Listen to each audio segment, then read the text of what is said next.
ഉത്തരം പറ. ഈ കൊച്ചു കേരളത്തെ കുടിക്കാൻ കൊടുക്കുന്ന ആരാ? പറ. അതാത് ഗവൺമെന്റ്. കുടിച്ചവനെ വഴി പിടിച്ചു നിർത്തി പിഴയടപ്പിക്കുന്ന ആരാ? അതും സർക്കാർ. നാടകമേ ഉലകം.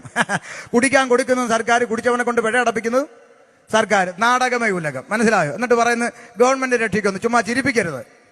ഒരു സാധാരണ കൂലിപ്പണിക്കാരന്റെ ഒരു ദിവസത്തെ ജീവിതം എന്താണെന്ന് കാട്ടാക്കടക്കാർ ഇന്ന് വരെ ചിന്തിച്ചിട്ടുണ്ടോ? ഇല്ലെങ്കിൽ ഇത് കേട്ടോ, 2 മിനിറ്റ് തിരക്കുണ്ടെങ്കിലും കേട്ടോ. ഒരു കൂലിപ്പണിക്കാരൻ രാവിലെ ജോലിക്ക് പോകുന്നു, മേശരിപ്പണി കൊത്തപ്പണി പോകുന്നു, വൈകുന്നേരം വരെ അധ്വാനിക്കുന്നു, വൈകിട്ട് 1200 രൂപ. ഉത്തരം പറ. ഈ കൊച്ചു കേരളത്തെ കുടിക്കാൻ കൊടുക്കുന്ന ആരാ? പറ. അതാത് ഗവൺമെന്റ്. കുടിച്ചവനെ വഴി പിടിച്ചു നിർത്തി പിഴയടപ്പിക്കുന്ന ആരാ? അതും സർക്കാർ. നാടകമേ ഉലകം.